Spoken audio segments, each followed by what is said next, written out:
ان الحمد للہ نحمده ونستعینه ونستغفره ونعوذ باللہ من شرور انفسنا ومن سیئات اعمالنا من يهده اللہ فلا مضل له ومن يضلل فلا هادی له واشهد ان لا الہ الا اللہ وحدہ لا شریک له واشهد ان محمدا عبده ورسوله اما بعد فان خیر الحدیث کتاب اللہ وخیر الہدی ہدی محمد صلی اللہ علیہ وآلہ وسلم وشر الامور محدثاتها وكل محدثۃ بدعۃ وكل بدعۃ ضلالہ وكل ضلالۃ فی النار۔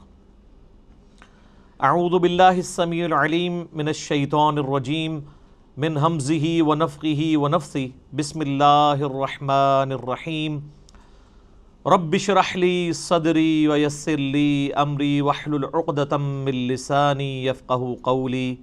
بسم اللہ الرحمن الرحیم ان اللہ وملائکتہ یصلون علی النبی یا ایہا الذین آمنوا صلوا علیہ وسلموا تسلیما۔ اللہم صلی علی محمد وعلی آل محمد کما صلیت علی ابراہیم وعلی آل ابراہیم انک حمید مجید۔ اللہم بارک علی محمد وعلی آل محمد کما بارکت علی ابراہیم وعلی آل ابراہیم انک حمید مجید۔ اللہم ربنا آتنا فی الدنیا حسنۃ وفی الآخرۃ حسنۃ وقنا عذاب النار۔ لا الہ الا انت سبحانک انی کنت من الظالمین۔ حسبنا اللہ ونعم الوکیل۔ یا حی یا قیوم برحمتک استغیث ولا حول ولا قوة الا باللہ العلی العظیم۔ ربنا آتنا من لدنک رحمۃ وہیئ لنا من امرنا رشدا۔ آمین۔ میرے بھائیو، الحمدللہ آج 20 اکتوبر 2019 کو سنڈے کے دن بمطابق 20 صفر المظفر 1441 ہجری ہم انشاءاللہ تعالی اپنا نیا سلسلہ قرآن حکیم کی قرآن کلاسز کا شروع کرنے جا رہے ہیں، اور اس کا انشاءاللہ آج پہلا لیکچر انٹروڈکشن سے ریلیٹڈ ہوگا، قرآن حکیم کے تعارف پہ۔ اور اس سیریل کا نام ہم نے رکھا ہے قرآن آسان ترجمہ اور تفسیر، یعنی آسان با محاورہ ترجمہ اور تفسیر قرآن حکیم کی آیات سے اور صحیح الاسناد احادیث کی روشنی میں انشاءاللہ تعالی۔ اور کوشش یہی ہے کہ اس نئے سلسلے میں ٹو دی پوائنٹ ڈسکشن کی جائے، کیونکہ آپ کو پتہ ہے کہ پچھلا جو ہمارا قرآن حکیم کا ایک پورا دورہ ریکارڈ ہوا ہے وہ 9 سالوں میں ہوا ہے، 344 لیکچرز کے اندر۔ اب اتنے ڈیٹیل لیکچر نہیں ہوں گے، البتہ کوشش یہ ہوگی کہ جتنی ضروری انفارمیشن ہے وہ ضرور ڈسکس کی جائے۔ آج کی ہماری اس سلسلے کی پہلی کلاس ہے، اور اس کلاس کے اندر ہم انشاءاللہ کوشش کریں گے کہ قرآن حکیم سے متعلق 40 بنیادی انفارمیشنز جو ہیں وہ ڈسکس کریں، جو ایک مسلمان کے علم میں ہونی چاہیے، اور ان پوائنٹس کے کانٹیکسٹ میں جتنی ضروری گفتگو ہوگی وہ میں کروں گا، ورنہ تو یہ 40 پوائنٹس کے اوپر 40 گھنٹے بھی گفتگو ہو سکتی ہے، لیکن اس گفتگو کی ضرورت نہیں ہے۔ یہ مسلمانوں کے اجماعی عقیدے ہیں، کوئی اس میں دوسری رائے نہیں ہے، اور جتنی انفارمیشن ریکوائرڈ ہے وہ انشاءاللہ میں ڈسکس کروں گا۔ اللہ کا نام لے کے شروع کرتے ہیں میرے بھائیو۔ علمی پوائنٹ نمبر 1 وہ یہ ہے کہ ہم مسلمانوں کا یہ بنیادی عقیدہ ہے کہ یہ جو قرآن حکیم ہے یہ اللہ تبارک و تعالی کی کتاب بھی ہے اور اللہ کا کلام بھی ہے۔ باقی جتنے بھی اس سے پہلے صحائف نازل ہوئے یا کتابیں، ان کے بارے میں کلیم ہے کہ وہ اللہ کی کتابیں ہیں، لیکن یہ وہ کتاب ہے جو صرف کتاب یا سلیبس نہیں ہے، بلکہ اللہ تعالیٰ کا کلام ہے۔ اور اس کا ثبوت قرآن حکیم میں سورہ التوبہ کی سٹارٹ میں ہی آتا ہے کہ جنگ کے دوران اگر کافر تم سے پناہ مانگیں تو انہیں پناہ دے دو، اور کسی ایسی جگہ پہ ان کو قید کرو جہاں پر وہ اللہ کا کلام سنے، حتی یسمع کلام اللہ، یہاں تک کہ وہ اللہ کا کلام سنے۔ اور یہ بھی مزے کی بات میں آپ کو بتاؤں، بڑی حیران کن، قرآن حکیم کے علاوہ جتنی بھی الہامی کتابیں ہیں، اولڈ ٹیسٹمنٹ ہو، نیو ٹیسٹمنٹ یعنی تورات، انجیل اور باقی کتابیں ہیں، زبور بھی، ان کتابوں کو اگر آپ پڑھیں گے تو ان کتابوں میں ان کتابوں کا نام موجود نہیں ہوگا، ظاہر ٹیمپرڈ فارم میں۔ یہ ہم نے اسے بائبل کا نام دیا ہوا ہے نا، باہر جو لکھا ہوا ہے، پوری بائبل کے اندر بائبل کا ذکر نہیں ہے، لیکن قرآن حکیم میں سینکڑوں مقامات پر قرآن کا نام آیا ہے، بائی نیم اس کتاب کو مینشن کیا گیا، یاسین والقرآن الحکیم، وَأُوحِيَ إِلَيَّ هَذَا الْقُرْآنُ لِأُنذِرَكُمْ بِهِ وَمَنْ بَلَغَ فَذَكِّرْ بِالْقُرْآنِ مَنْ يَخَافُ وَعِيدٍ۔ کئی آیات ہیں قرآن حکیم میں جن میں قرآن کا لفظ آیا ہے، اور قرآن کا لفظی مطلب ہے بار بار پڑھی جانے والی کتاب۔ قرات ہم اردو میں بھی استعمال کرتے ہیں، عربی کا لفظ ہے۔ تو یہ پہلی بنیادی انفارمیشن ہے کہ یہ صرف کتاب نہیں ہے بلکہ اللہ کا کلام بھی ہے، اور چونکہ یہ اللہ کا کلام ہے لہٰذا اللہ کی صفت ہوئی، اور اللہ کی صفت ہے تو یہ پھر مخلوق نہیں ہے، غیر مخلوق ہے۔ البتہ جو ہمارے پاس اس وقت یہ بائنڈنگ کے اندر قرآن موجود ہے، اس قرآن کے یہ جو صفحے ہیں یہ تو ظاہر مخلوق ہے، کریشن ہے، اس کے اوپر جو سیاہی ہے پرنٹنگ کی وہ بھی کریشن ہے، اس کا گتا بھی یہ بھی کریٹڈ ہے، لیکن اس کے اندر جو کلام لکھا ہوا ہے اگرچہ وہ کاتب کی رائٹنگ ہے وہ بھی کریشن ہے، کریٹڈ ہے، مخلوق ہے، لیکن جو کلام لکھا گیا ہے جسے ہم پڑھتے ہیں یا سنتے ہیں وہ غیر مخلوق ہے، وہ اللہ کی صفت ہے۔ اور اسی لیے آپ دیکھیں کہ سورۃ الاعراف میں آتا ہے نا کہ حضرت موسیٰ علیہ السلام نے خواہش کا اظہار کیا تھا کہ اے اللہ میں تجھے دیکھنا چاہتا ہوں، تو اللہ نے کیا فرمایا تھا؟ تو مجھے نہیں دیکھ سکتا، تو پہاڑ کی طرف دیکھ، اگر یہ پہاڑ میری تجلی سے قائم رہا تو پھر تم بھی یہ یعنی ایزیوم کر سکتے ہو کہ مجھے بھی دیکھ سکو گے۔ پہاڑ پہ جب اللہ کی تجلی اللہ تعالیٰ نے ڈالی جو سورۃ الاعراف میں آتا ہے، تو اس کی وجہ سے پہاڑ جو ہے وہ ریزہ ریزہ ہو گیا، اور سورۃ الاعراف میں آتا ہے کہ اس تجلی کے انڈائریکٹ مشاہدے کی وجہ سے موسیٰ علیہ السلام بھی بے ہوش ہو گئے۔ یہ علیحدہ بات ہے کہ آپ کے بزرگ کلیم کرتے ہیں کہ وہ اللہ کا دیدار کرتے ہیں، کیونکہ وہ تو کہانی ہے، یہ قرآن ہے، یہ ہے سچائی۔ تو یعنی اللہ تعالیٰ کی صفات کے اثرات کیا ہیں، اور سیم اسی طرح کی چیز قرآن حکیم کے بارے میں سورۃ الحشر میں آئی ہے، لو انزلنا ھذا القرآن علی جبل، اگر ہم یہ پہاڑ پر نازل کر دیتے تو پہاڑ بھی اس قرآن کے نزول کی وجہ سے پھٹ جاتا، ریزہ ریزہ ہو جاتا۔ کیوں؟ کیونکہ قرآن اللہ کی صفت ہے، اللہ کا کلام ہے، کلام متکلم کی صفت ہوتا ہے نا، تو اس کا ایفیکٹ یہی ہونا تھا جو اللہ تعالیٰ کی ذات کا ایفیکٹ ہے کہ قرآن اگر کسی پہاڑ پر نازل ہوتا تو وہ بھی اس قرآن کے رعب کی وجہ سے ریزہ ریزہ ہو جاتا۔ سر یہ ہمارے محبوب صلی اللہ علیہ وآلہ وسلم کا مبارک سینہ ہے کہ جس پہ آلموسٹ 23 سال تک قرآن نازل ہوتا رہا ہے، اور اگر آپ بخاری مسلم کی احادیث اٹھا کے دیکھیں تو نبی علیہ السلام کے اوپر ایک کیفیت طاری ہو جایا کرتی تھی جب قرآن کا نزول ہوتا تھا، اور سخت سردیوں میں بھی بخاری مسلم کے الفاظ ہیں کہ آپ صلی اللہ علیہ وآلہ وسلم کے مبارک چہرے پر یعنی پسینہ بہنا شروع ہو جاتا تھا، اتنا وحی کا بوجھ ہوتا تھا، اور اس حالت میں صحابہ کرام آپ کو دیکھ نہیں سکتے تھے، چہرہ مبارک سرخ ہو جاتا تھا، اور جس طرح یہ خراٹے لینے کی آواز ہے نا، اس طرح بخاری مسلم میں آتا ہے اس قسم کی آواز آپ کے منہ سے نکلنا شروع ہو جاتی تھی، اور پھر صحابہ کرام جو ہیں وہ سارے سر جھکا لیتے تھے یوں، اور آپ علیہ السلام کے سر مبارک کے اوپر ایک بڑی چادر دے دی جاتی تھی حتیٰ کہ آپ اپنی وہ اس حالت میں واپس آئیں، یعنی آپ صلی اللہ علیہ وآلہ وسلم پر یہ حالت طاری ہوا کرتی تھی۔ اب یہ علمی پوائنٹ نمبر 1 ہوا ہے جی، ابھی میں اس پہ اور بھی بول سکتا ہوں، لیکن میں جو فی البدی چونکہ میں نے گفتگو کرنی ہوتی ہے، رٹی رٹائی نہیں ہوتی، پوائنٹس میں نے صرف لکھے ہیں کہ مجھے یاد رہے کہ کوئی پوائنٹ سکپ نہ ہو، ادروائز اگر میں ایک ایک پوائنٹ کے اوپر نوٹس بناؤں نا تو پھر یہ 40 لیکچرز میں صرف قرآن کا تعارف ہی ختم ہو، لیکن وہ پھر آپ انٹرسٹ لوز کر جائیں گے. بس اتنی بات کی جائے جو آپ کے انٹرسٹ کی چیز ہے, جس میں آپ کا پریویس نالج بھی انوالو ہو, کچھ نئی بات بھی آپ کی انفارمیشن میں آ جائے.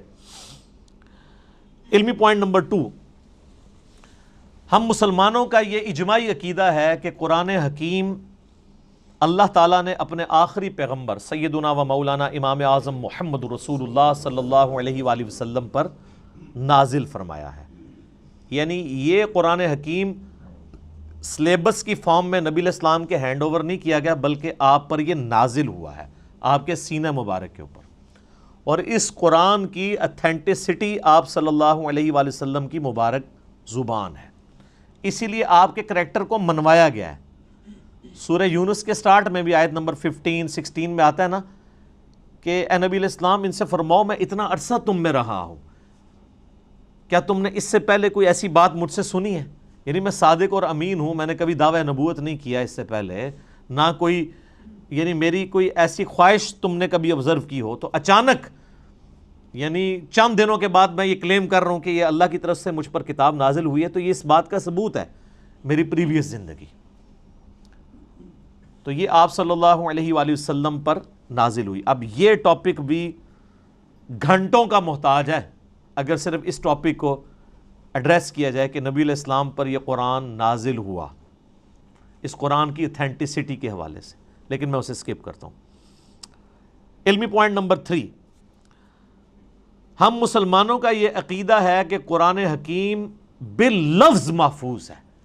یہ کتاب بالمفہوم نہیں ہے کہ نبی علیہ السلام نے پڑھ کے سنائی تو صحابہ نے جو سمجھا اس کو سلیس عربی کے اندر اپنے یعنی ذہن کے مطابق لکھ دیا. نہیں, ایک ایک لفظ من و ان ویسا ہی ہے جیسا کہ اللہ تعالیٰ نے نازل فرمایا, کوئی انٹرپریٹیشن نہیں ہے اس کی, بالمفہوم نہیں ہے, باللفظ ہے.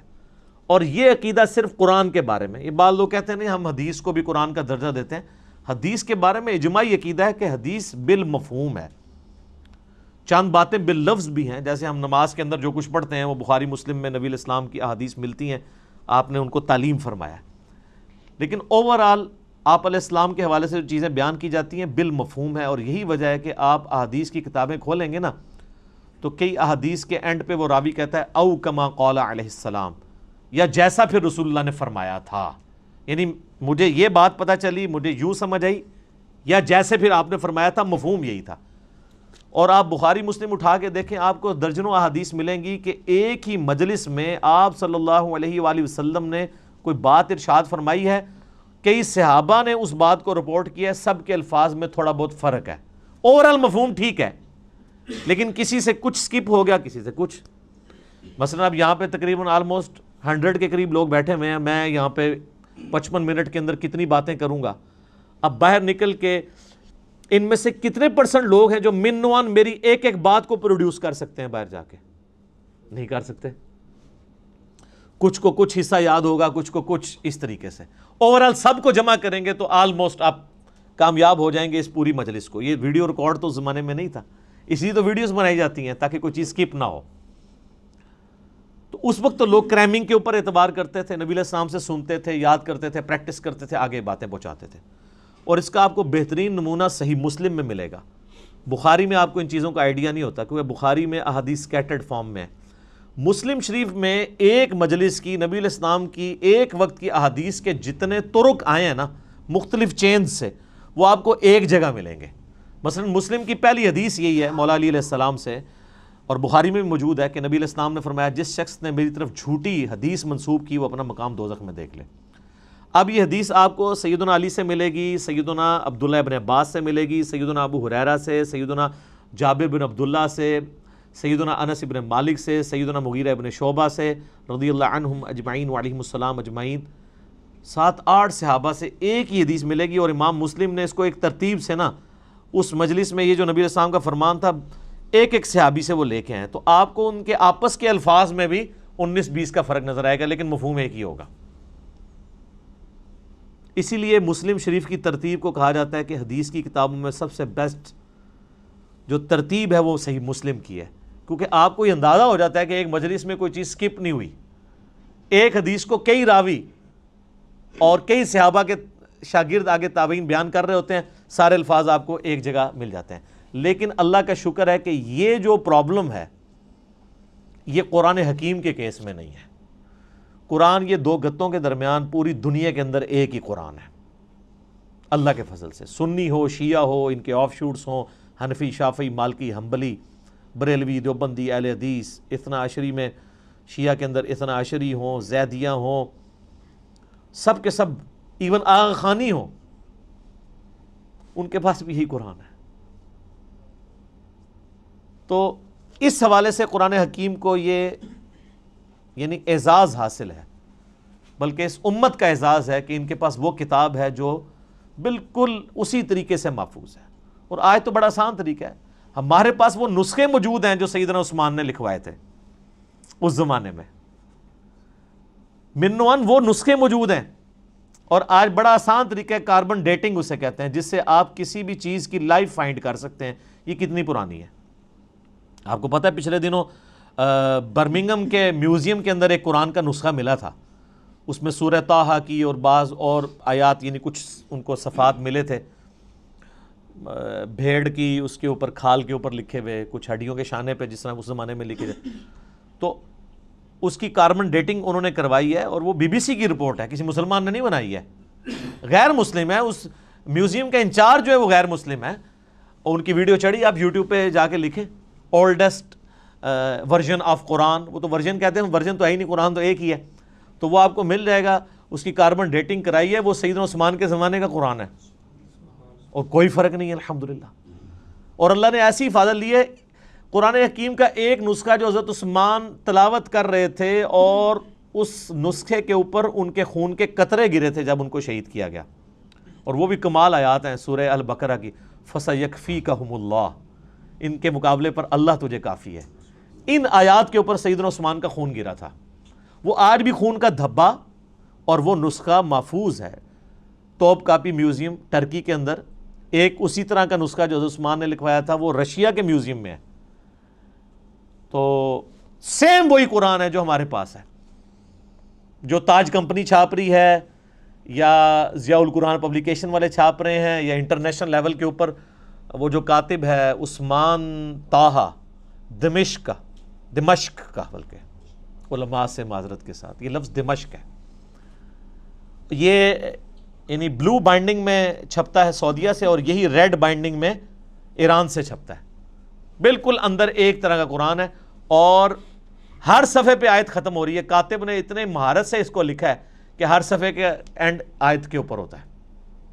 یہ وہی قرآن ہے. کاربن ڈیٹنگ سے بھی آپ چیک کر سکتے ہیں کہ باللفظ قرآن حکیم محفوظ ہے. اور پھر اللہ نے اس کو ذریعہ محفوظ کا ہونے کا جو ہے وہ حفاظ کو بنایا ہے. آپ نے کبھی قرآن حکیم کے اینڈ پہ دیکھا ہے اس کی تصدیق کون کرتا ہے؟ 3-4 حفاظ کا لکھا ہوتا ہے ہم نے اس قرآن کو لفظ بہ لفظ پڑھا ہے، اس میں کوئی غلطی نہیں ہے. تو حافظ کہاں سے پڑھ رہے ہوتے ہیں؟ اپنی یادداشت سے. قرآن اللہ تعالیٰ نے عملی تواتر سے حفاظ کے ذریعے محفوظ کیا ہے. اس وقت دنیا میں لاکھوں میں نہیں ملینز میں لوگ موجود ہیں جن کو یہ کتاب ازبر ہے. کتنا بڑا معجزہ ہے. آپ انڈونیشیا کا مسلمان اٹھائیں، افریقہ کا مسلمان اٹھائیں، رشیا کا مسلمان اٹھائیں، سب کانٹیننٹ کا مسلمان اٹھائیں، کہیں سے شروع کریں،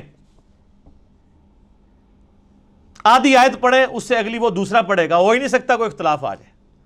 اور اتنا یہ محکم سسٹم ہے کہ غلطی کر ہی نہیں سکتا. امام کعبہ بھی اگر اپنی تلاوت میں بھولتا ہے نا تو پیچھے سینکڑوں لوگ لقمہ دے دیتے ہیں. اور سر یہ بھی دیکھیں قرآن کا، اس وقت کسی کا احترام نہیں ہوتا کہ آگے کون کھڑا ہوا ہے. قرآن میں اگر کوئی ذرا سی بھی ڈنڈی بات نماز کے اندر لقمہ مل جاتا ہے. یہ قرآن کتنی بڑی حفاظت ہے. تو صرف یہ لکھے ہوئے کے اوپر اعتماد نہیں ہے، لکھنا تو ظاہر امپورٹنٹ ہے کیونکہ الذی علم بالقلم، اللہ نے قلم کے ذریعے قرآن سکھایا ہے، علم سکھایا ہے، اور وہ قرآن بھی نبی الاسلام نے اس طریقے سے ٹرانسفر. لیکن یہ زبانی بھی مسلمانوں نے اسے یاد کیا ہے، اور ریٹن فارم میں یہ نسخے موجود ہیں.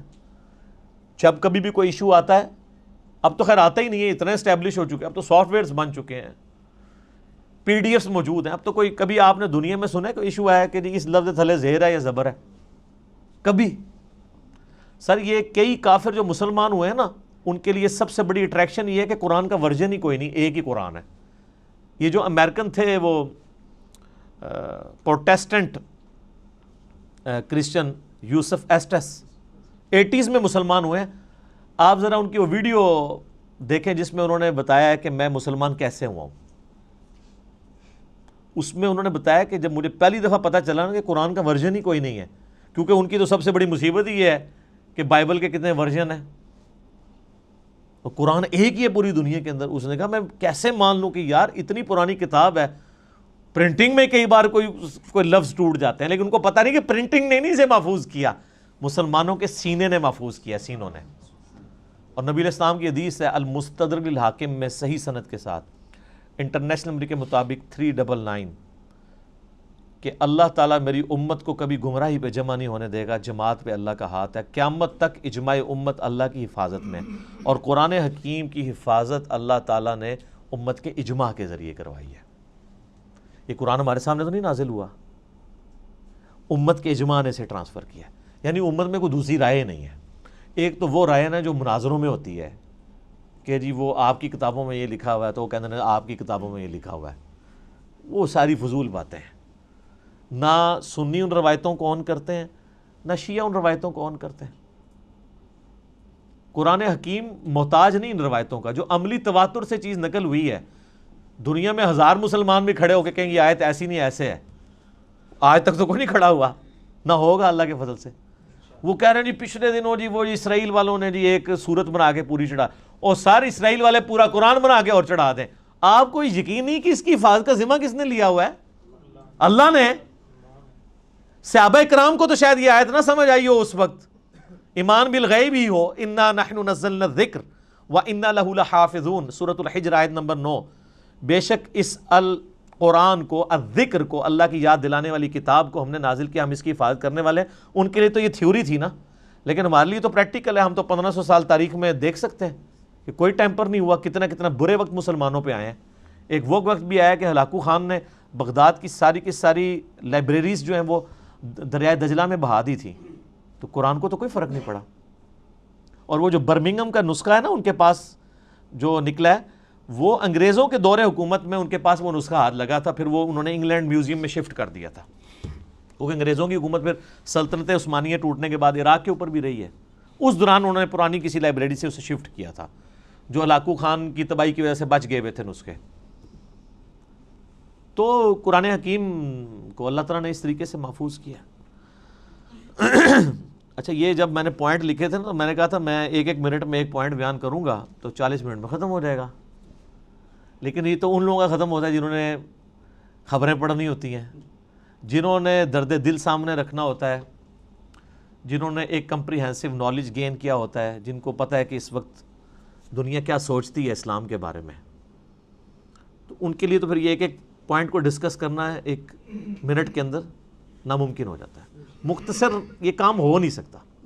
پھر میں نے اپنے بھائیوں سے مشورہ بھی کر لیا تھا کہ اگر ہم بالکل اسٹرکٹلی اس کے ساتھ اٹیچ رہیں گے کہ ہم نے اتنے منٹ میں اتنی چیزوں کو ختم کرنا ہے، تو پھر وہ فی البدی گفتگو کا جو حسن ہے وہ ختم ہو جائے گا، پھر کئی پوائنٹس رہ جائیں گے جو ضروری ہوں گے، جو ایک مسلمان کو پتہ ہونے چاہیے۔ علمی پوائنٹ نمبر 4 وہ یہ ہے میرے بھائیوں کہ قرآن حکیم اپنی اصلی فارم میں لوح محفوظ کے اندر ہے۔ یہ ہمارے ہاتھ میں جو قرآن ہے نا، یہ اس کی اتھینٹک کاپی ہے۔ اصل میں جو قرآن ہے نا وہ اللہ نے لوح محفوظ میں لکھا ہوا ہے، بل ہوا قرآن مجید فی لوح محفوظ۔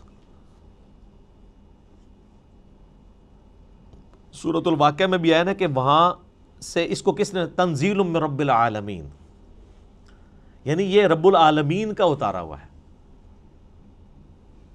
لا یمسہ الا المطہرون، یعنی جو قرآن حکیم ہے نا اس کو وہاں پر پاکیزہ فرشتے ہی چھوتے ہیں، کوئی وہاں پہ پہنچ نہیں سکتا۔ اللہ نے اسے اتارا ہے، یہ جنات کے اثر سے نہیں ہے، شیاطین کے اثر سے نہیں ہے، کیونکہ کافروں کا اعتراض تھا نا کہ جی نبی اسلام، اور بعض میں مخلص بھی تھے کہ یار اچانک زندگی کے 40ویں سال میں آپ غار میں جا کے غار حرا میں بیٹھے ہیں، ہو سکتا ہے کسی آسیب کا سایہ ہو گیا ہو، تو اس کی وجہ سے آپ یہ کلام کر رہے ہیں۔ تو وہ تو پھر آپ کو پتہ ہے سیب کے سائے والوں کی حالت یہ تو نہیں ہوتی، ان کی تو حالت ہی کچھ اور ہوتی ہے۔ وہ صحیح مسلم میں بڑی مشہور حدیث ہے نا، ایک بندہ ہے جو جھاڑ پھونک کیا کرتا تھا سیب کے سائے کے لیے، جادو ٹونا کا علاج، اس کا نام تھا ضماد، عربی میں ضاد میم الف اور دال، اردو میں زماد، کئی مسلمان رکھتے بھی ہیں نام وہ، لیکن وہ جن کے نام زماد ہے نا، ان کو پوچھے نا کہ نام آیا کہاں سے ہے، ان بیچاروں کو مسلم شریف کی حدیث نہیں پتہ ہوگی کہ زماد ہے کون تھا۔ وہ جھاڑ پھونک کیا کرتا تھا، مکے آیا تو اس نے سنا کہ یہاں پہ ایک شخص ہے کہ جو بڑا ایک ڈائنامک اس کی لائف تھی، یعنی وہ سب کی آنکھوں کا تارا تھا، ایک کامیاب تاجر بھی تھا اور لوگ اس کے پاس امانتیں رکھواتے تھے، بڑا زبردست، یعنی وہ ایک سمجھ لیں کہ اس معاشرے کے ایلیٹ طبقہ تھا۔ تو اچانک اس کو کچھ ہو گیا اور لوگ پریشان ہیں۔ ظاہر ہے جس نے 40 سال تک کوئی بات ہی نہ کی ہو اس ٹاپک پہ، اور اب وہ کہے کہ میں اللہ کا پیغمبر ہوں، مجھ پہ یہ کلام نازل ہوا، تو لوگ تو پریشان ہو جائیں گے۔ تو اس نے کہا کہ میں جھاڑ پھونک جانتا ہوں، اگر تو مجھے اس کے پاس لے جاؤ تو مجھے امید ہے کہ میں اس کا علاج کر دوں گا۔ اس کو کیا پتا تھا کہ علاج اس کا نہیں، اس کا اپنا ہو جائے گا۔ تو لوگ اسے لے گئے نبی الاسلام کے پاس، تو آپ صلی اللہ علیہ وآلہ وسلم سے اس نے کہا کہ میں آپ کا علاج کر سکتا ہوں، آپ بتائیں کہ آپ کے ساتھ کیا ایشو ہے، تو اپنا مسئلہ بیان کریں۔ تو آپ صلی اللہ علیہ وآلہ وسلم نے نا کوئی بات نہیں کی، قرآن بھی نہیں پڑھا۔ آپ جو تقریر سے پہلے خطبہ دیتے تھے نا، آپ نے بس وہ پڑھا، ان الحمد للہ نحمدہ ونستعینہ ونستغفرہ ونعوذ باللہ من شرور انفسنا ومن سیئات اعمالنا من یہدہ اللہ فلا مضل لہ ومن یضلل فلا ہادی لہ واشہد ان لا الہ الا اللہ وحدہ لا شریک لہ واشہد ان محمدا عبدہ ورسولہ۔ اب یہ کاش آپ کو عربی آتی ہوتی تو آپ کو پتا ہوتا کہ آپ نے کیا پڑھا ہے صلی اللہ علیہ وآلہ وسلم۔ تو اس نے جب سنا تو وہ ہل گیا، اس نے کہا جی ایک بار ذرا پھر سنائیں۔ دوسری بار، تیسری بار، اس نے کہا جی میں گواہی دیتا ہوں کہ آپ اللہ کے پیغمبر ہیں، اپنا ہاتھ بڑھائیں اور مجھے مسلمان کریں۔ تو حالانکہ جو بندہ ایکسپرٹ تھا جادوگری کا، اس نے بھی کلام سن کے، قرآن نہیں صرف آپ علیہ السلام کا عام کلام سن کے، اس نے کہا نہیں، جنات جن لوگوں کے اوپر اثر ہوتا ہے ان کا اس طرح کا کریکٹر نہیں ہوتا، وہ اس طرح کی باتیں نہیں کرتے، ان کی باتیں تو آل فال ہوتی ہیں، اتنی پریسائز باتیں نہیں ہوتی ہیں۔ پھر نبی علیہ السلام کی مبارک ذات کا ایک روب بھی تھا۔ جو بندہ جادو کا ان ساری چیزوں کا ایکسپرٹ تھا، اس نے ڈکلیئر کر دیا کہ جادوگر نہیں ہے، اور جو جہلات ہے جن کو جادو کا، آسیب کا الف بے بھی نہیں پتا تھا، وہ لوگ نبی الاسلام کو اس کے بعد بھی جادوگر کہتے رہے، نعوذ باللہ۔ ان کی قسمت میں ہدایت نہیں تھی نا، ہونا تو چاہیے تھا کہ جب ایکسپرٹ نے مان لیا کہ نہیں ہے تو تم لوگوں کو تو پتہ ہی نہیں یہ فیلڈ ہے کہ نہیں، تم خام خواہ کہتے ہو۔ جیسے معذرت کے ساتھ آج کی دنیا میں آپ کو مثال دوں، میرے بارے میں علماء کہتے ہیں جاہل ہے، اس کو تو عربی بھی نہیں آتی، اس کو تو پڑھنا ہی کچھ نہیں آتا، وہ قرآن دیکھ کے بھی غلط پڑھتا ہے، وہ پڑھ ہی نہیں سکتا۔ ٹھیک ہے آپ کہتے رہے، تو جو سن رہے ہیں ان کو نہیں پتا کیا ہو رہا ہے، تو ہم ان باتوں کا بھی جواب نہیں دیتے، ہم کہتے ہیں ٹھیک ہے یار، آپ نے ہمیں جج کرنا ہے، ہماری ویڈیوز آپ کے سامنے ہیں، آپ ان کو دیکھیں اور جج کریں، آپ کو پتہ چل جائے گا سچائی کیا ہے، جھوٹ کیا ہے، غلط کیا ہے، آپ کو سب کچھ پتہ چل جائے گا۔ تو یہ میرے بھائیوں، یعنی یہ جو آواز حق کے لیے بلند ہوتی ہے نا، اس کے ساتھ ہمیشہ اس طریقے سے یعنی لوگ مسچیف کرنے کی کوشش کرتے ہیں، لوگ یعنی غلط طریقے سے حق کی آواز کو دبانے کی کوشش کرتے ہیں، لیکن اللہ تعالیٰ نے جو آواز اٹھانی ہوتی ہے وہ اللہ تعالیٰ اٹھا دیتا ہے۔ ٹھیک ہے، یعنی اب یہ بھی پوائنٹ ایک اتنا بڑا پوائنٹ ہے کہ یعنی اس کے اوپر ڈسکشن ہو سکتی ہے کہ قرآن حکیم اللہ تعالیٰ نے لوح محفوظ میں رکھا ہوا ہے، اور اپنے اصلی حالت میں یہ ہمارے پاس یہ کاپی ہے۔ کتنی بڑی خوش نصیبی ہے کہ ہمارے پاس وہ کتاب ہے کہ جو اوریجنل کتاب لوح محفوظ میں ہے۔ سورہ زخرف کے سٹارٹ میں بھی آیا نا، اللہ تعالیٰ نے فرمایا کہ یہ کتاب جو ہے ام الکتاب، کتابوں کی ماں، اللہ کی ہارڈ ڈسک لوح محفوظ کے اندر ہمارے پاس ہے۔ اور یہ یاد رکھیے گا، یہ مصحف جس ترتیب میں ہمارے پاس موجود ہے نا، اسی ترتیب میں لوح محفوظ پہ لکھا ہوا ہے، اگرچہ اس کی ترتیب نزول یہ نہیں ہے۔ مصحف کی ترتیب آپ پتہ نا، سورۃ العلق کی پہلی 5 آیات نازل ہوئی ہیں، وہ تو پارہ نمبر 30 میں ہے. سورہ بقرہ جو ہے وہ اس وقت نازل ہوئی ہے جب 2/3 قرآن نازل ہو چکا ہوا تھا، مکی قرآن وہ شروع میں ہے. لیکن اللہ کے پاس لوح محفوظ میں اسی ترتیب میں ہے. وہ اللہ تعالیٰ نے اس کتاب کو سرکمسٹانسز کے اوپر نازل کیا ہے، اور یہ اس قرآن کی سب سے بڑی خوبی ہے جو کسی اور الہامی کتاب میں نہیں ہے، کہ جو سرکمسٹانسز کے اوپر نازل ہوئی ہے اور مسلسل 23 سال تک. علمی پوائنٹ نمبر 5 میرے بھائیو، قرآن حکیم ہمارے محبوب صلی اللہ علیہ وآلہ وسلم کا واحد معجزہ ہے جس کی بنیاد پہ ہم نبی علیہ السلام کے لیے نبوت کلیم کرتے ہیں. ویسے تو آپ کے ٹینجیبل فارم میں فزیکل فینومینا آف نیچر کو توڑنے والے، قانون قدرت کو توڑنے والے کتنے حصی معجزات بخاری مسلم میں رپورٹ ہوئے ہیں. میں نے 4 لیکچرز ریکارڈ کرائے ہیں اس کے اوپر، مسئلہ 131A B C D. لیکن دعوی نبوت جس معجزے کے اوپر ہے وہ یہ کتاب ہے. کیوں؟ آپ علیہ السلام کی نبوت قیامت تک کے لیے تھی. آپ کا معجزہ بھی ایسا ہونا چاہیے تھا جو قیامت تک کے لیے آپ دکھا سکیں. آج حضرت عیسیٰ علیہ السلام کا معجزہ، مردوں کو زندہ کرنے والا، کوئی عیسائی ہمیں دکھا سکتا ہے؟ ہم بھی مانتے ہیں عیسیٰ علیہ السلام کو، ہم بھی نہیں دکھا سکتے. کوئی ویڈیو، کوئی یہودی حضرت موسیٰ علیہ السلام کے عصا کو دوبارہ آج اژدہا بنا کے دکھا سکتا ہے؟ ہم بھی نہیں دکھا سکتے. وہ آپ جناب عصا اگر مل بھی جائے کہیں سے، آپ چاہے وہ امام کعبہ کے ہاتھ میں دے دیں، آپ ویٹیکن سٹی میں بیٹھے ہوئے کرسچن پوپ کے ہاتھ میں دے دیں، یا یروشلم میں بیٹھے ہوئے یہودی پریسٹ کے ہاتھ میں دے دیں، یا آپ کے جتنے رحمت اللہ علیہ ہیں اور غوث اور اقداب اور جن کے بارے میں آپ کا کلیم ہے ان کے ہاتھ میں دے دیں ان کو کہ اس کو پھینک کے ذرا اژدہا بنا کے بتائیں. نہیں بنا سکتے. وہ حضرت موسیٰ کے ہاتھ تک ہی معجزہ تھا. لیکن یہ وہ کتاب ہے جو نبی علیہ السلام کے پاس معجزہ، صحابہ کے پاس معجزہ، تابعین، تبع تابعین، قیامت تک آنے والے آخری انسان کے لیے بھی معجزہ ہے. مسلمان نہیں، انسان کے لیے بھی. اور ہر زمانے کے ٹیسٹ پہ پورا اترتا ہے. اسپیسیفکلی تو یہ پورا اترا اس ٹیسٹ میں کہ عرب کے لوگ اپنے آپ کو اتنا بڑا فصیح اللسان سمجھتے تھے کہ وہ ادر دین جو نان عرب ہیں، عربیوں کے علاوہ جو لوگ ہیں، ان کو وہ کہتے تھے یہ اجمی ہیں، گونگے، یہ بول نہیں سکتے. اور یہ حقیقت ہے کہ عربی لوگوں کی فساد اتنی تھی کہ وہ عام گفتگو بھی شاعری کے انداز میں کر لیتے تھے فی الودی. لیکن جب قرآن نازل ہوا، ان بڑے بڑے شعراء نے بھی اپنے کلام پھاڑ دیے کہ یار یہ کلام کمال کلام ہے. موسیٰ علیہ السلام کے زمانے میں جادوگری عروج پہ تھی. اللہ تعالیٰ نے موسیٰ علیہ السلام کو ایسا معجزہ دیا، جادوگر بھی سجدے میں گر پڑے. کتنی دفعہ قرآن میں یہ واقعہ آیا ہے. اور وہ بہت بڑا معجزہ تھا. لکڑی کا اژدہا بننا یہ بہت بڑی چیز ہے. پلانٹ کنگڈم اینیمل کنگڈم میں بدل رہا ہے، اور پھر اینیمل کنگڈم، پھر پلانٹ کنگڈم میں. اس کو ذرا امیجن کریں.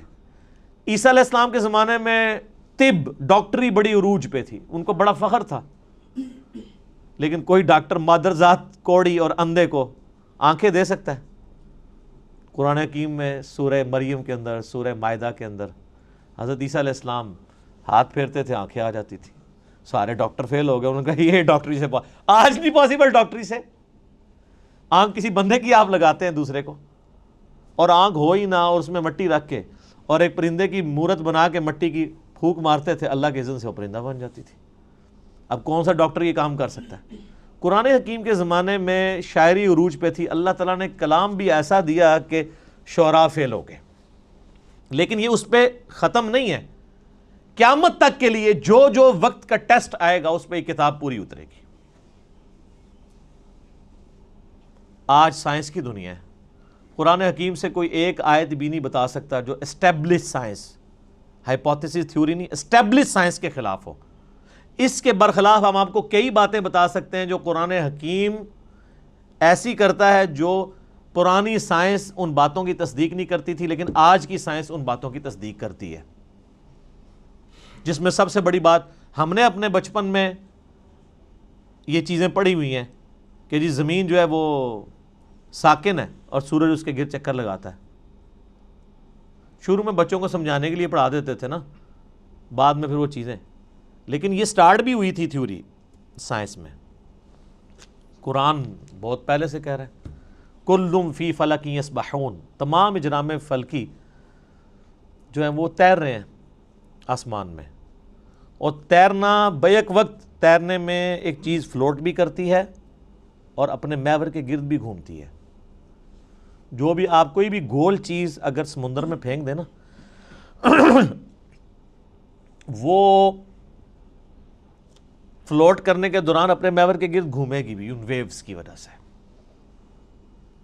اللہ نے لفظ بھی ایسا استعمال کیا ہے کہ نہ صرف وہ کسی اور چیز کے گرد ریوالو کر رہی ہیں بلکہ اپنے ایکسس کے گرد, اپنے محور کے گرد بھی وہ چیزیں گھوم رہی ہیں. تو قرآن حکیم تو اس چیز کو پہلے ہی ایڈریس کر چکا ہے. اس حوالے سے آپ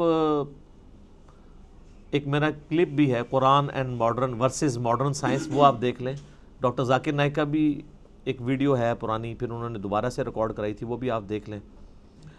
ڈاکٹر مورس بوکائل ایک فرینچ سرجن تھے جو مسلمان ہوئے, تو انہوں نے کتاب وہ لکھی Bible Quran and science, Urdu میں ترجمہ ہوا ہے, لیکن وہ ترجمہ بھی اردو والا بھی اتنا مشکل ہے کہ عام بندوں کو سمجھ نہیں آتا. بہتر یہ کہ آپ اسے انگلش میں ہی پڑھیں. تو انہوں نے یہی ثابت کیا ہے کہ اس ماڈرن دور میں جتنی بھی الہامی کتابیں ہیں وہ سائنس کے ٹیسٹ کو پاس نہیں کرتی سوائے اس کتاب کے. ان میں سائنٹیفک فالٹ موجود ہے. وہ فالٹ اس لیے نہیں ہے کہ ان کتابوں میں کوئی اللہ تعالیٰ کو کوئی غلطی لگی ہے, وہ اس لیے کہ وہ کتابیں ٹیمپرڈ فارم میں تحریف شدہ ہیں. یہ کتاب محفوظ ہے, وہ بھی اگر محفوظ ہوتی تو اس میں کوئی اینٹی سائنس سٹیٹمنٹس نہ آتی. تو یہ ایک علیحدہ سے ٹاپک ہے, گھنٹوں بولا جا سکتا ہے, لیکن میں اسے سکپ کرتا ہوں. علمی پوائنٹ نمبر 6, اور وہ ہے میرے بھائیوں قرآن حکیم کی پیش گوئی اگلی کتابوں میں بھی موجود ہے, اس سے پہلے جو گزر چکی. اگلی سے مراد ہوتا ہے جو آگے گزر چکی. ہم ویسے اگلی سے مراد کرتے ہیں جو آگے آنے والے ہیں, لیکن اردو تھوڑی سیکھیں. اگلے سے مراد ہوتا ہے جو پہلے لوگ گزر چکے ہیں. ہم پچھلے ہیں جو پیچھے پیچھے ان کے آ رہے ہیں, کیونکہ لوگ اپنی منزل کی طرف جا رہے ہیں نا. صحابہ کرام ہمارے اگلے ہیں, ہم ان کے پچھلے ہیں. تو جن کو اردو نہیں آتی وہ بیچارے الٹ سمجھ رہے ہوتے ہیں. تو اگلی کتابیں ہیں تورات, زبور, انجیل, اولڈ ٹیسٹمنٹ, نیو ٹیسٹمنٹ کی فارم میں جو اویلیبل ہیں, ان کتابوں میں اس کی پیش گوئیاں موجود ہیں الکتاب کی فارم میں, کہ الکتاب اس طرح آخری پیغمبر کے اوپر نازل ہوگی. نبی علیہ السلام کی پریڈکشنز موجود ہیں. سورۃ الاعراف میں آتا ہے, اللہ تعالیٰ فرماتا ہے کہ ان کے اندر وہ پیغمبر آئے ہیں جن کی یہ پیش گوئیاں تورات اور انجیل کے اندر لکھی ہوئی پاتے ہیں. سورۃ الانعام کے اندر آیا کہ یہ پروفٹ وہ ہیں کہ یہ اپنے بیٹوں سے زیادہ ان کو پہچانتے ہیں, کہ یہ وہی پیغمبر ہیں جن کی پریڈکشنز تورات اور انجیل کے اندر موجود ہیں. اپنے بیٹے کے بارے میں تو شک نہیں ہوتا نا کسی کو, کہ بچپن سے ظاہر اس کے سامنے پیدا ہوتا ہے, باپ جانتا ہوتا ہے. اس سے زیادہ نبی علیہ السلام کو یہ جانتے ہیں کہ وہی پیغمبر ہیں, لیکن نہیں مانا انہوں نے. نہیں ماننا ہوگا تو آپ جتنے مرضی دلائل رکھیں.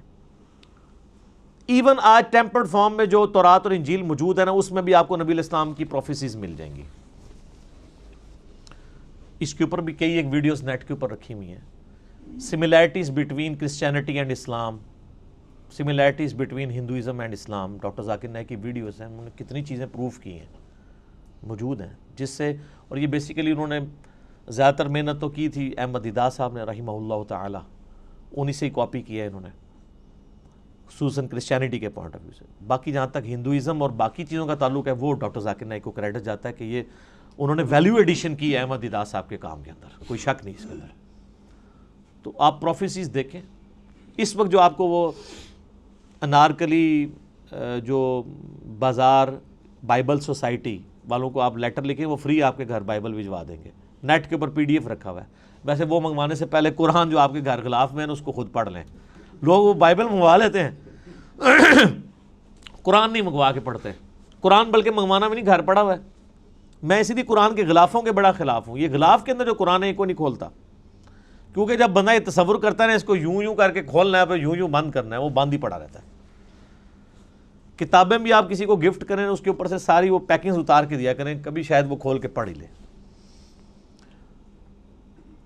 وہ آپ پڑھیں تو اس میں آپ کو ڈیوٹرانومی چیپٹر جو ہے تورات کے اندر، اولڈ ٹیسٹمنٹ کے اندر ملے گا، اس کا باب نمبر 18 ہے، اس میں آیت نمبر 18 ہے کہ موسیٰ علیہ السلام کو اللہ تعالیٰ نے وحی کی کہ اے موسیٰ میں تیرے بھائیوں میں سے، بھائی کون؟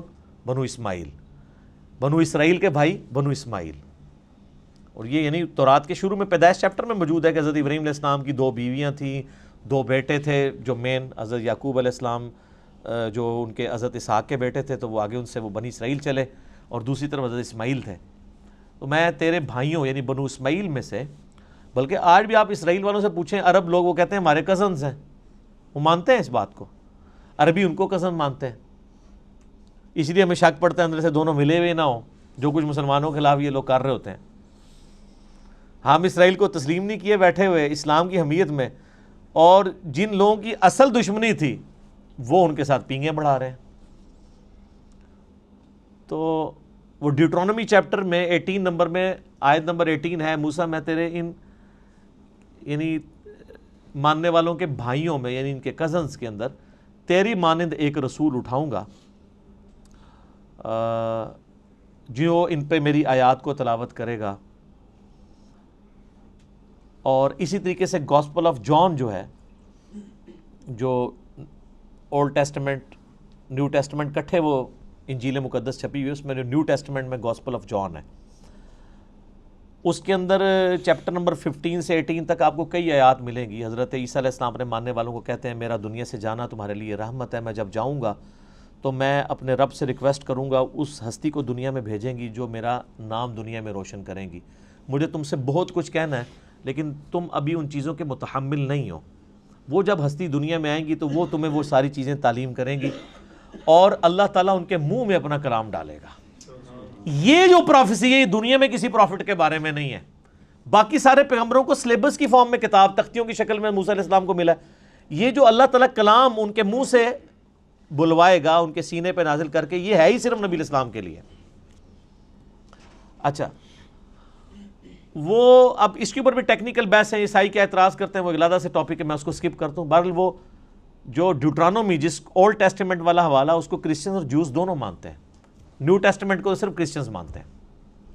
اس کے اندر یہ جو ہے نا کہ تیرے بھائیوں میں سے تیری مانند رسول اٹھاؤں گا، تو وہ کرسچنز کہتے ہیں یہ جو تیری مانند سے مراد ہے نا، یہ حضرت عیسیٰ کی پیش گوئی ہے کہ حضرت موسیٰ کے بعد حضرت عیسیٰ بھی یہودیوں میں ہی پیدا ہوں گے. اس میں تو کوئی شک نہیں کہ حضرت عیسیٰ بھی یہودی تھے، یہودی النسل تھے، بنی اسرائیل میں سے تھے. لیکن یہ پروفیسی ان کے بارے میں پوری نہیں ہوتی، کیونکہ اس میں الفاظ ہے تیری مانند اور تیرے بھائیوں میں سے. بھائی تو بنو اسرائیل کے بنو اسرائیل نہیں، بنو اسماعیل ہیں، ورنہ تو ہوتا کہ تم ہی میں سے اٹھاؤں گا. بھائی کہنے کی ضرورت ہی نہیں تھی، تیری اولاد میں سے اٹھاؤں گا. نہیں، بنو اسماعیل میں نبی علیہ السلام کے علاوہ تو کوئی پروفٹ بھی نہیں ہے. اور تیری مانند میں دیکھیں کیا قیامت مضمر ہے کہ حضرت موسیٰ علیہ السلام کی مانند ہمارے ہی پیغمبر ہیں صلی اللہ علیہ وآلہ وسلم. حضرت موسیٰ علیہ السلام کی نیچرل ڈیتھ ہوئی ہے، حضرت عیسیٰ علیہ السلام کی نیچرل ڈیتھ نہیں ہوئی، بلکہ اللہ نے ان کو اٹھا لیا. چلیں کرسچنز کے نزدیک وہ شہید کر دیے گئے، نیچرل ڈیتھ نہیں ہوئی. تو حضرت موسیٰ علیہ السلام کی مانند ہمارے محبوب صلی اللہ علیہ وآلہ وسلم ہیں، حضرت عیسیٰ نہیں ہے.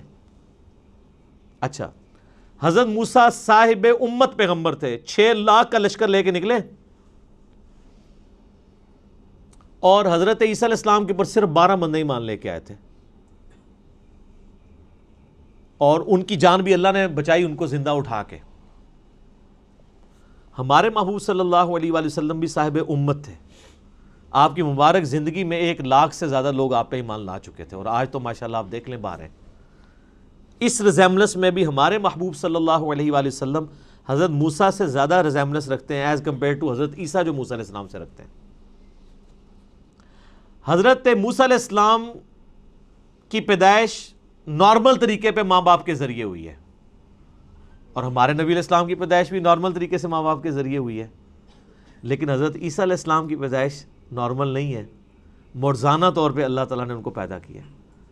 اس ریزیملنس میں بھی ہمارے نبی علیہ السلام حضرت موسیٰ کی مثل ہیں، حضرت عیسیٰ علیہ السلام ان کی مثل نہیں ہے. اس قسم کی کئی اس طریقے سے نئی شریعت، حضرت عیسیٰ علیہ السلام تو 10 کمانڈمنٹس کو اسٹیبلش کرنے آئے تھے، کوئی نئی شریعت نہیں لے کے آئے. موسیٰ علیہ السلام کی شریعت کو آگے لے کے چلیں. ہمارے نبی علیہ السلام نئی شریعت لے کے آئے ہیں، جس طرح کہ موسیٰ علیہ السلام کی شریعت نہیں تھی. اس اعتبار سے بھی ہمارے محبوب صلی اللہ علیہ وآلہ وسلم اور حضرت موسیٰ علیہ السلام کے اندر ریزیمبلنس پائی جاتی ہے جو حضرت عیسیٰ اور موسیٰ میں نہیں پائی جاتی. لہٰذا یہ جو پروفیسی ہے ڈیوٹرانومی کی چیپٹر نمبر 18 ورس نمبر 18 کتاب الاستثناء چیپٹر، یہ من و عن ہمارے محبوب صلی اللہ علیہ وآلہ وسلم کے بارے میں پوری ہوتی ہے اور کسی شخص کے بارے میں نہیں. اب اس میں بھی گھنٹوں بولا جا سکتا ہے لیکن سکپ کرتا ہوں میں اسے. علمی پوائنٹ نمبر 7، قرآن حکیم کی زبان عربی ہے جو آج تک اسی طریقے سے زندہ ہے جو نبی علیہ السلام کے مبارک زمانے میں تھی. سر آج سے 100 سال پہلے کی اگر آپ شیکسپیئر کی انگریزی پڑھیں نا تو آپ کو کئی الفاظ نہیں آئیں گے. شیکسپیئر کی انگریزی تو چھوڑ دیں، آپ فضائل اعمال آج سے 50-60 سال پہلے جو لکھی گئی ہے اس میں کئی اردو کے الفاظ ہیں جو آج مستعمل ہی نہیں ہیں. ہر 50-60 سال کے بعد کتاب تبدیل ہو جاتی ہے اس حوالے سے سمجھنے کے اعتبار سے کہ اس کی جو لینگویج ہے نا وہ چینج ہو جاتی ہے، ایوالو ہو رہی ہوتی ہے. لیکن عربی ایسی ایوالو ہوئی ہے کہ قرآن حکیم کی برکت سے اللہ نے اسے چینج نہیں ہونے دیا. آج بھی وہی عربی بولی جا رہی ہے حجاز کے اندر اور پورے ایریے کے اندر. عربی زبان کو فریز کر دیا ہے قرآن حکیم نے.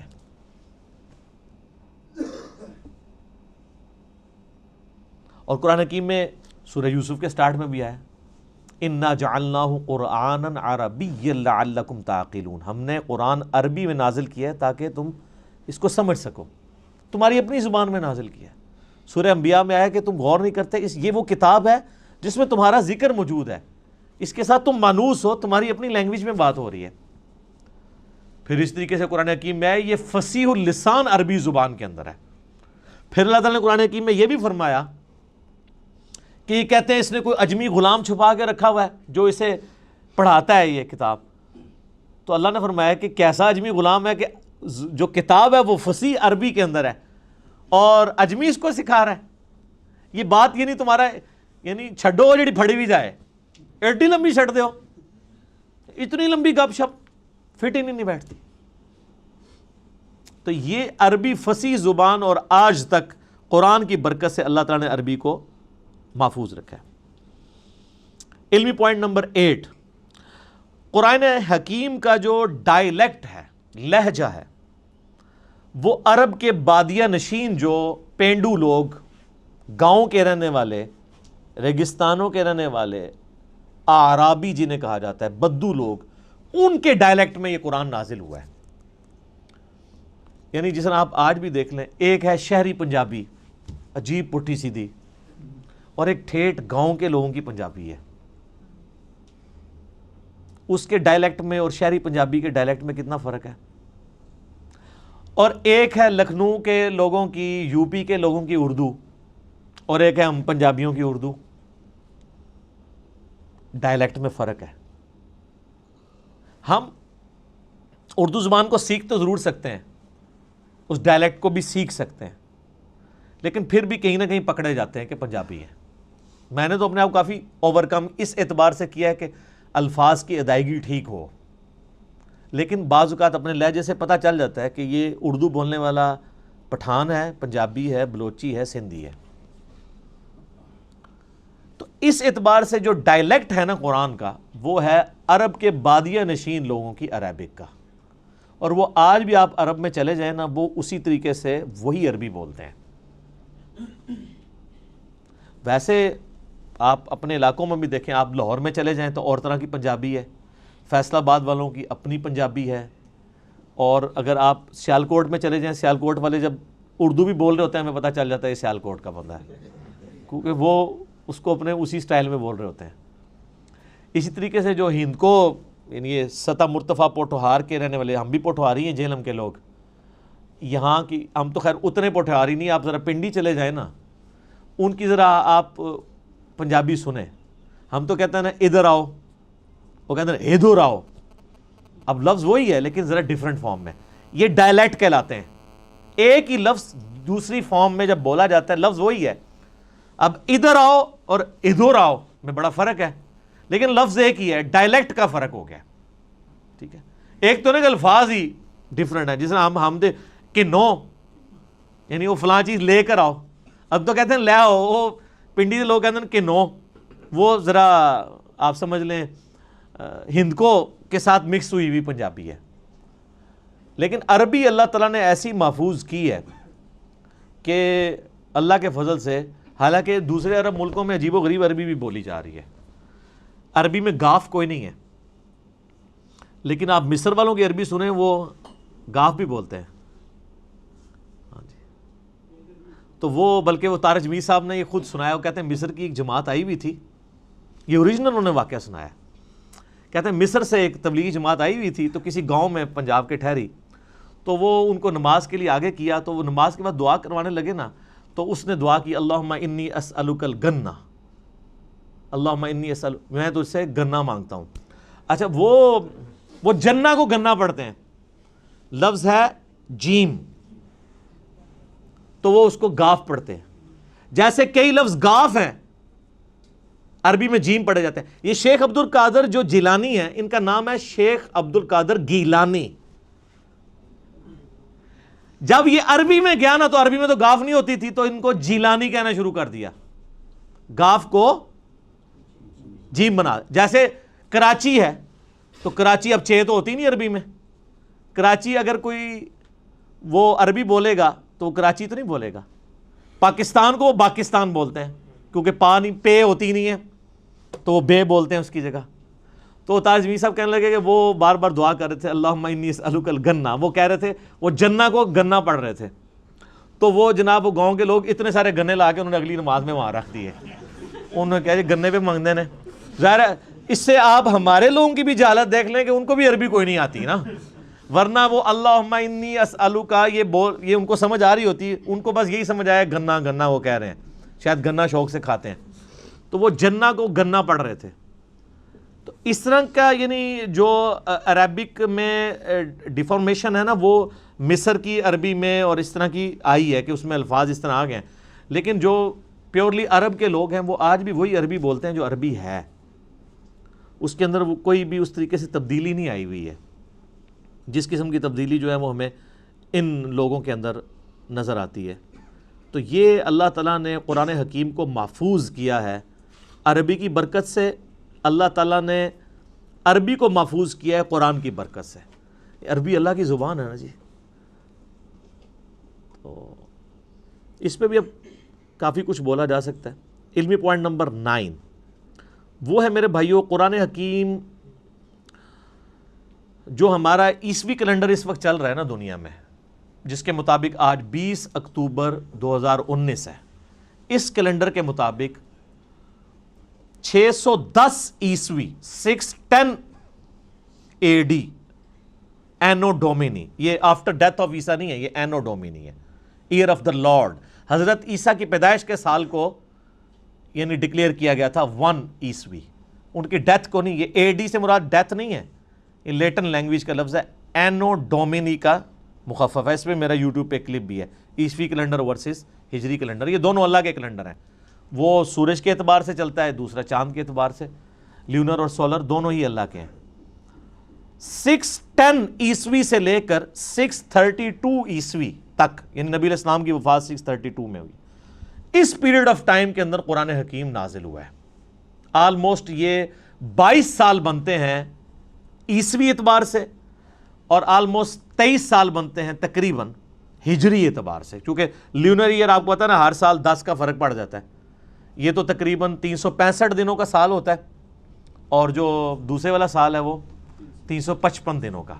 تو 10 سال کا فرق پڑتا رہے 20 سال تک، تو 200 دن کا فرق پڑ گیا نا، آلموسٹ پونے سال کا فرق پڑ جاتا ہے. تو وہ فرق نظر آتا ہے.